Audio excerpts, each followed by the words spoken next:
Current world champion Argentina বিশ্বকাপের main squad ঘোষণা করেছে 26 জনের, আপনারা সবাই জানেন। আগের ভিডিওতেই আমি এই 26 জনের স্কোয়াডের পজিটিভ দিকগুলো নিয়ে ডিসকাস করেছি। এই ভিডিওতে আমি মেইনলি ডিসকাস করব এই স্কোয়াডের নেগেটিভ দিকগুলো নিয়ে। আমি জানি অনেকেরই এই ভিডিও এবং এই ভিডিওর টপিক পছন্দ হবে না, সবগুলো স্কোয়াডেরই যেহেতু পজিটিভ নেগেটিভ থাকে, এই স্কোয়াডেরও রয়েছে। So let's jump straight into the discussion. এই স্কোয়াডে 26 জনের মধ্যে 18 জনই গত বিশ্বকাপে খেলেছেন, এবং আমার যতদূর মনে পড়ে পজিটিভ ভিডিওতেও আমি কিন্তু নাম্বার 1-এ এই পয়েন্টটাকেই রেখেছিলাম যে এই স্কোয়াডের অধিকাংশ খেলোয়াড়ই নিজেদের মধ্যে কম্বিনেশন অনেক ভালো, এবং তারা জানেন কিভাবে বিশ্বকাপ জিততে হয়, কিভাবে ওই গুরুত্বপূর্ণ সময়ে নিজেদের টেম্পারমেন্ট ধরে রাখতে হয়, কোন ফরমেশনে খেলতে হয়, কোন ট্যাকটিক্সে খেলতে হয়, কিভাবে খেলতে হয়, কোন মোমেন্টে কি করতে হয় না করতে হয়, এই স্কোয়াডের অধিকাংশ খেলোয়াড়েরাই জানেন। সো এই স্কোয়াড হারমোনি অনেক বেশি, এই স্কোয়াডের দলের রসায়ন অনেক বেশি। এটা একই সঙ্গে নেগেটিভ দিক। নেগেটিভ দিক কেন? বিকজ লিওনেল স্ক্যালোনি নিঃসন্দেহে ক্লাব ফর্মকে সেকেন্ডারি অপশন বানিয়েছেন এখানে। অর্থাৎ গত 1-1.5 বছর ধরে এমন অনেক আর্জেন্টাইন খেলোয়াড় রয়েছেন যারা কিনা বিভিন্ন লিগে দুর্দান্ত ফর্মে রয়েছেন, কিন্তু যেহেতু লিওনেল স্ক্যালোনির ট্যাকটিক্স এবং সেটআপের সঙ্গে তারা অভ্যস্ত নন, তাই 2026 বিশ্বকাপের স্কোয়াডে লিওনেল স্ক্যালোনি কিন্তু তাদেরকে ডাকেননি। তাদের ক্লাবের ফর্ম যতই দুর্দান্ত হোক না কেন, তিনি ওই দলীয় কম্বিনেশনটাকে অনেক বেশি প্রায়োরিটি দিয়েছেন, তার সেটআপে অভ্যস্ত হওয়ার বিষয়টাকে অনেক বেশি প্রাধান্য দিয়েছেন। That is not necessarily a bad thing, but অত ভালো কিন্তু নয়। ভালো নয় কেন?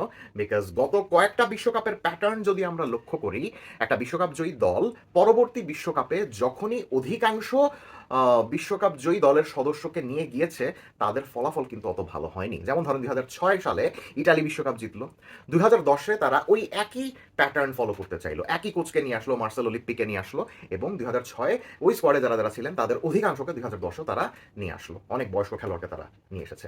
যে কারণে কি হলো, 2010 বিশ্বকাপে ইটালি ফার্স্ট রাউন্ড থেকে কিন্তু বিদায় নিল। আবার 2010 বিশ্বকাপে স্পেন দুর্দান্তভাবে জিতলো, 2014-তে তারা ফার্স্ট রাউন্ড থেকেই বিদায় নিল। কেন? বিকজ তারাও ওই 2010-এর সেটআপটাই মোস্টলি ইউজ করতে চেয়েছিল, একই ধরনের খেলোয়াড়, একই ধরনের কম্বিনেশন, একই ধরনের ট্যাকটিক্স ইউজ করতে গিয়ে 2014-তে তারা ফার্স্ট রাউন্ড থেকে বিদায় নিয়েছিল। আবার 2014 চ্যাম্পিয়নের কথা চিন্তা করুন, জার্মানি 2014-তে আর্জেন্টিনাকে হারিয়ে বিশ্বকাপ জিতেছিল, 2018-তে তারাই ফার্স্ট রাউন্ড থেকে বিদায় নিয়েছিল। সেম রিজনে, একই কোচ, একই ধরনের খেলোয়াড়, একই ধরনের চিন্তাভাবনা, একই ধরনের tactics. Football is a constantly revolving sport, তাই একই ধরনের ট্যাকটিক্স বজায় রাখলে একদম 100% যে সবসময় সফল হওয়া যায় সেটা কিন্তু নিশ্চিতভাবে বলা যায় না। সো আর্জেন্টিনার সঙ্গেও যে ওই স্পেন, জার্মানি এবং ইটালির মতো কিছু হবে না, সেটা কিন্তু নিশ্চিতভাবে বুক ফুলায় কিন্তু বলা যাচ্ছে না। এই স্কোয়াডে লিওনেল স্ক্যালোনি এমন অনেক খেলোয়াড়কে ডেকেছেন যারা কিনা গত 1-1.5 বছরে ক্লাবে হয়তো বা রেগুলারলি স্টার্টও করেন না, যাদের হয়তো বয়স অনেক বেশি, তাও স্ক্যালোনির সেটআপের সঙ্গে যেহেতু তারা অভ্যস্ত, তাই তাদেরকে নেওয়া হয়েছে। এটার পিছনে one of the main reasons, যেটা আমার কাছে যেটা মনে হয়, সেটা হলো গত 2 বছরের আর্জেন্টিনা কিন্তু সেরকম পাওয়ারফুল টিমের সঙ্গে রেগুলারলি কিন্তু খেলে নাই। রেগুলারলি যদি খেলতো তাহলে আর্জেন্টিনার এই স্কোয়াডের দুর্বলতাগুলো আরেকটু এক্সপোজ হইতো, আরেকটু যদি এক্সপোজড হইতো, তাহলে আর্জেন্টিনা এবং লিওনেল স্ক্যালোনি আরও ভালো মতো বুঝতে পারতেন যে তার এই স্কোয়াডের দুর্বলতা কোনগুলো। যেহেতু সেভাবে আর্জেন্টিনা বড় দলগুলোর এগেন্স্টে রেগুলারলি খেলেনি, তাই ওই দুর্বলতাগুলো এক্সপোজড হয়নি, যেটা কিনা এই বিশ্বকাপে এক্সপোজড হয়ে যাইতেও পারে। আর যদি এক্সপোজড হয় তাহলে কিন্তু টেনশন করার অনেক কারণ রয়েছে। এরপরের নেগেটিভ দিক আমি বলবো স্কোয়াডে মার্কাস আকুনিয়ার না থাকা। আমি জানি এটা বলতে আমারও আশ্চর্য লাগছে, এবং হয়তো আপনারা অনেকে হাসবেনও যে আমি নেগেটিভ দিকে মার্কাস আকুনিয়ার ইনক্লুশন না হওয়াটাকে কেন রাখলাম। আমি একটু ব্যাকস্টোরি দিই, তাহলে হয়তো বা আপনারা আমাদের সাথে একমত হবেন। দেখেন, একটু আগে যে জিনিসটা বললাম যে লিওনেল স্ক্যালোনি চেষ্টা করেছেন তার কোর সেটআপকে ইনট্যাক্ট রাখার জন্য, যে কারণে গত বিশ্বকাপের অধিকাংশ খেলোয়াড়কে তিনি এই স্কোয়াডে রেখেছেন, কিন্তু মার্কাস আকুনিয়াকে কিন্তু রাখেন নাই। হ্যাঁ, মার্কাস আকুনিয়ার খেলার স্টাইল নিয়ে অনেক সমালোচনা হতে পারে, তিনি কখনোই ওয়ার্ল্ড ক্লাস লেভেলের লেফট ব্যাক ছিলেন না, তার এখন আরও বেশি বয়স বেড়ে গিয়েছে, এখন তার হয়তো অত বেশি স্পিড নাই বা সেরকম ওয়ার্ল্ড ক্লাস লেভেলে পারফর্ম করতে পারেন না, ঠিক আছে। কিন্তু যে স্কোয়াডে আপনি গনসালো মন্তিয়ালকে রাখছেন, যে স্কোয়াডে আপনি জোভানি লো সেলসোকে রাখছেন, সে স্কোয়াডে চাইলে মার্কাস আকুনিয়াকেও কিন্তু রাখা যাইতো, considering he is playing for river plate right now, and এই বছর রিভার প্লেটের স্কোয়াডের অন্যতম ইনফর্ম খেলোয়াড় এই মার্কাস আকুনিয়া।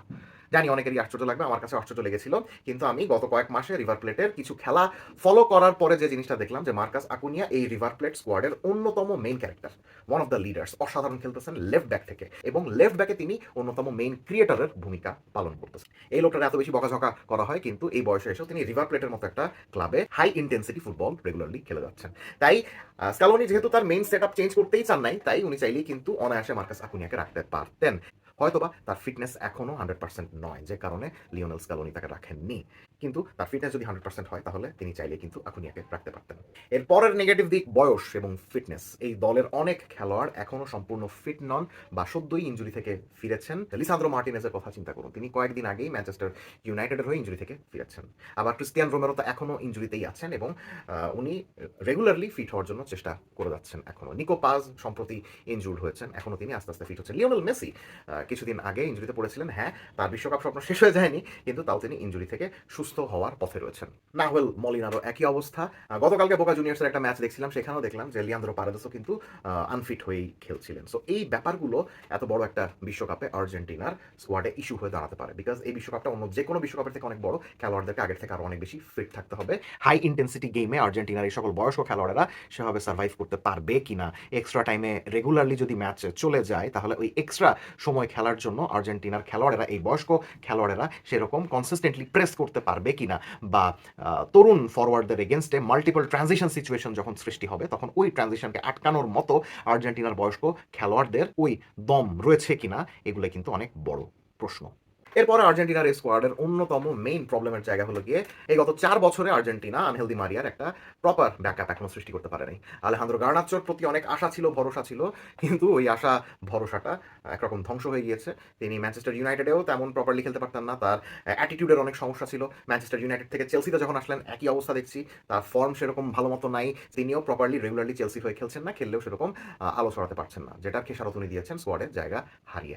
আর্জেন্টিনার লেফটে যাদের খেলার সম্ভাবনা সবচেয়ে বেশি, ওই থিয়াগো আলমাদা থেকে শুরু করে নিকো গনজালেস বা জোভানি লো সেলসো, কেউই কিন্তু এখন আমাদেরকে নিশ্চিতভাবে ওই প্রমাণ দেখাতে পারেননি যে তারা আনহেল দি মারিয়ার প্রপার রিপ্লেসমেন্ট হতে পারেন। সো এটা কিন্তু আর্জেন্টিনাকে একটা প্রবলেমে ফেলতে পারে, বিকজ আর্জেন্টিনার হয়ে বিগ গেমে আনহেল দি মারিয়া সবসময় শাইন করেছেন। তাই মেসির পাশাপাশি এমন একজনকে স্টেপ আপ করতে হবে যে কিনা বিগ গেমে এরকম শাইন করতে পারে। সেটা হওয়ার সামর্থ্য তো হুলিয়ান আলভারেজ এবং লাউতারো মার্টিনেজ তো আছে আমরা জানি, কিন্তু লেফট উইং থেকে ওই মেন্টালিটি কে দেখাবেন সেটাই হলো গিয়ে এখন চিন্তার বিষয়। অন্যতম কনসার্নের জায়গা হলো গিয়ে সেন্ট্রাল ডিফেন্সের ব্যাকআপ। আর্জেন্টিনার সেন্টার ব্যাকরা যদি ফিট থাকেন তাহলে ক্রিস্টিয়ান রোমেরো এবং Lisandro Martinez main centre back হচ্ছেন, এটা আমরা সবাই জানি, কিন্তু এই দুইজনই এখনো 100% ফিট নয়। তাই তারা যে বিশ্বকাপের মতো এই বড় আসরে কনসিস্টেন্টলি ফিট থাকবেন সেই আশা এখনই 100% করতে পারতেছি না। বিশ্বকাপের মধ্যে যদি এরকম হয় যে রোমেরো এবং মার্টিনেজের মধ্যে একজন আবার ইনজুর্ড হয়ে গিয়েছেন, তাহলে ব্যাকআপ অপশন কে আছেন? ব্যাকআপ অপশন রয়েছেন 38 বছর বয়সী নিকোলাস ওটামেন্ডি এবং লিওনার্দো বাল্লের্দি। লিওনার্দো বাল্লের্দি ফরাসি লিগ আনতে মার্শেইর হয়ে প্রপারলি ভালো খেলছেন বলে আমার মনে হয় না। এই স্কোয়াডে তাকে নেওয়াই হয়েছে বিকজ আর্জেন্টিনা সম্ভাব্য সেন্টার ব্যাকদের মধ্যে তিনি একমাত্র রাইট ফুটেড অপশন। এই রাইট ফুটেড অপশন এবং স্কোয়াডে স্কালোনির সেটআপের সঙ্গে যেহেতু তিনি পরিচিত, সেটার কারণেই তিনি ডাক পেয়েছেন। এটার বাইরে আমি তাকে ডাকার আর অন্য কোনো কারণ খুঁজে পাচ্ছি না। তাই রোমেরো যদি ইনজুর্ড হন, রোমেরো যদি কোনো ম্যাচে খেলতে না পারেন, সেক্ষেত্রে বালের দিক কতটুকু শাইন করতে পারবেন সেটা নিয়ে কোয়েশ্চেন থেকে যায়। Same goes for Nicolas Otamendi. Nicolas Otamendi গত বিশ্বকাপেও প্রত্যাশার থেকে ভালো খেলেছেন ঠিক আছে, কিন্তু ওয়ার্ল্ড ক্লাস লেভেলের খেলাও কিন্তু তিনি সেভাবে দিতে পারেননি। কখনো কখনো তার অ্যাটেনশন ল্যাপস করছিল। ফাইনালের কথাই চিন্তা করুন না, আর্জেন্টিনা 2-0 গোলে যখন এগিয়ে গেল, ফ্রান্স কিন্তু এরকম ফিরে আসছিল বিকজ নিকোলাস ওটামেন্ডির 2-1 ডিফেন্সিভ ল্যাপস হয়েছিল। কিলিয়ান এমবাপ্পের সেকেন্ড গোলটার কথাই দেখুন, এই 38 বছর বয়সে তার স্পিডও তেমন নাই, আর তার অ্যাগ্রেশনও কখনো কখনো মিসটাইমড হইতে, এই প্রবলেম তো তার সবসময় ছিলই, এখন তো তার বয়স আরও বেড়ে গিয়েছে। তাই 38 বছর বয়সী একজন ডিফেন্ডারকে শুধুমাত্র তার লিডারশিপ স্কিল এবং স্কালোনির সেটআপের সঙ্গে উনি অভ্যস্ত, এই কারণে দলে নেওয়াটা কতটুকু জাস্টিফাইড হয়েছে সেটা কিন্তু বিশ্বকাপ চলাকালীন সময়ে আমরা বুঝতে পারবো। এর পরের নেগেটিভ সাইড হলো কি, দলের মেইন লেফট ব্যাকের ভূমিকাতে নিকোলা তালিয়াফিকো কতটুকু ভালো খেলতে পারবেন সেইটা, বিকজ তিনি ক্লাবে অত ভালো খেলতেছেন না। গত 1-1.5 বছর ধরেই ক্লাবে সেরকম রেগুলার ভালো খেলছেন না, আকুনিয়াকে তো নেওয়া হয় নাই। অ্যান্ড নিকোলাস তালিয়াফিকো যদি না খেলতে পারেন, সেখানে ব্যাকআপ লেফট ব্যাক আমার কাছে মনে হচ্ছে এই স্কোয়াডে রাখা হয়েছে নিকোলাস গনজালেসকে। নিকোলাস গনজালেস এ পর্যন্ত আর্জেন্টিনার হয়ে বিভিন্ন পজিশনে খেলেছেন, specially left side based, left wing, left midfielder, left back, কিন্তু আমার কাছে মনে হচ্ছে যে এই স্কোয়াডে তাকে স্পেশালি ব্যাকআপ লেফট ব্যাক হিসাবেই নেওয়া হয়েছে তালিয়াফিকোর জায়গায়। সো তালিয়াফিকো অত ভালো খেলছেন না গত 1-1.5 বছর ধরে। তিনি বিশ্বকাপেও যদি সেরকম রিলায়েবল পারফরমেন্স না দিতে পারেন, তার জায়গায় নিকোলাস গনজালেস খেললে তিনি কিরকম ভালো খেলতে পারবেন আমি সে ব্যাপারেও কিন্তু নিশ্চিত নই। অনেকে বলছেন ফাকুন্দো মেদিনাকে নাকি লেফট ব্যাকের ভূমিকাতে রাখা হয়েছে, তিনি কিন্তু ক্লাবে সেন্টার ব্যাকের ভূমিকাতেই খেলেন, লেফট ফুটেড সেন্টার ব্যাক। এখন তাকে যদি লেফট ব্যাকে আর্জেন্টিনা খেলায়, তাহলে ওই ক্যালকুলেশনে লিসান্দ্রো মার্টিনেজকেও কিন্তু লেফট ব্যাকে খেলানো যাইতে পারে। আমার মনে হয় না আর্জেন্টিনা সে কাজটা করবে। সেক্ষেত্রে ভ্যালেন্তিন বার্কোকে নিয়ে টানাটানি পড়তে পারে লেফট ব্যাকে খেলার জন্য, কিন্তু ভ্যালেন্তিন বার্কো গত 2 বছর ধরে লেফট ব্যাকে খেলেন না। সো লেফট ব্যাকে একটা প্রবলেমের স্পট কিন্তু থেকেই যাচ্ছে, যে এখানে মেইন লেফট ব্যাক কে, ব্যাকআপ লেফট ব্যাক কে, এই দলের ব্যাকআপ রাইট ব্যাকের ভূমিকায় কে থাকবেন?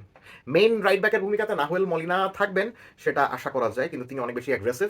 তার সাইডে একটা সেই রকম স্পিডি এবং সেই রকম ড্রিবলিং সমৃদ্ধ লেফট উইঙ্গার যদি পড়েন, তাহলে তিনি আইসোলেশনে কিভাবে ডিফেন্ড করতে পারবেন সেটা নিয়ে সবসময় প্রশ্ন ছিল, 2022-এও প্রশ্ন ছিল, এখনও সেই প্রশ্নটা আরও বেশি বেড়েছে। তাই সেটা নিয়ে একটা সন্দেহ থেকেই যায়। আর তার ব্যাকআপ হিসেবে রাখা হয়েছে গঞ্জালো মন্তিয়ালকে।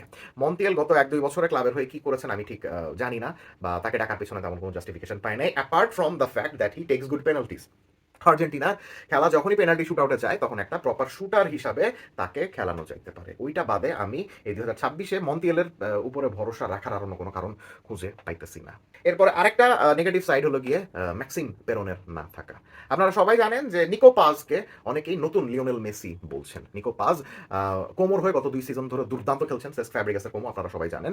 সো নিকো পাজ কিন্তু স্কোয়াডে ডাক পেয়েছেন। অর্থাৎ মোটামুটি বলে দেওয়া যায় যে লিওনেল মেসি পরবর্তী যুগে আর্জেন্টিনা কেমন খেলবে এবং সেই আর্জেন্টিনায় লিওনেল মেসির ভূমিকাটা কে পালন করবেন, সেই দৌড়ে নিকো পাজ বেশ ভালো মতোই এগিয়ে রয়েছেন। সো এই নিকো পাজ যে কোমোতে খেলেন, ওই কোমরই ডিপ লাইন প্লেমেকার হলো ম্যাক্সিম পেরোনে। এবং গত 1-1.5 বছর ধরে আমরা কিন্তু দেখছি যে এই ডিফেন্সিভ মিডফিল্ডার পেরোনে এবং অ্যাটাকিং মিডফিল্ডার নিকো পাজের মধ্যে একটা দুর্দান্ত কম্বিনেশন কিন্তু দেখা যাচ্ছে। সো আর্জেন্টিনা চাইলেই কিন্তু ওই কম্বিনেশনটাকে রেপ্লিকেট করতে পারতো। ধরেন ম্যাচের শেষ দিকে যদি লিওনেল মেসিকে তুলে নেওয়া হয়, বা কোনো ম্যাচে যদি নিকো পাজকে শুরু থেকে সুযোগ দেওয়া হয়, তাহলে পেরোনের সঙ্গে তার কম্বিনেশনটা যেহেতু আগে থেকেই ভালো, সো আর্জেন্টিনা চাইলে কিন্তু পেরোনেকে দলে রাখার মাধ্যমে ওই কম্বিনেশনটাকে ইউটিলাইজ করতে পারতো। সো ওই এক্স ফ্যাক্টরটা আর্জেন্টিনা কিন্তু এবারের বিশ্বকাপে পাচ্ছে না। সো মোটা দাগে আমার কাছে মনে হয়েছে যে আর্জেন্টিনার স্কোয়াডের নেগেটিভ দিক এগুলোই, কিন্তু আসার কথা হইল গিয়ে 2022-এর বিশ্বকাপের স্কোয়াডে এরকম নেগেটিভ দিক অনেক ছিল, তাও আর্জেন্টিনা বিশ্বকাপ জিতে গিয়েছিল। সো এবার যদি সবকিছু ঠিকঠাক থাকে, মেইন খেলোয়াড়েরা সবাই যদি ফিট থাকেন এবং ফর্মে থাকেন, তাহলে নিশ্চিতভাবে বলা যায় যে এই বিশ্বকাপেও আর্জেন্টিনা অনেক দূর পর্যন্ত যাওয়ার সামর্থ্য রাখে। কিন্তু আর্জেন্টিনার মেইন খেলোয়াড়েরা যদি ফর্মে না থাকেন, ফিট যদি না থাকেন, তাহলে ওই 2010-এর ইটালি, 2014-র স্পেন বা 2008-এর জার্মানির মতো যে আর্জেন্টিনার অবস্থা হবে না, সেটা কিন্তু বুকে হাত দিয়ে নিশ্চিতভাবে বলা যাচ্ছে না। কমেন্ট সেকশনে জানিয়ে দিবেন এই আর্জেন্টিনা স্কোয়াডের নেগেটিভ দিক আপনি কি কি দেখছেন। Let's have a discussion.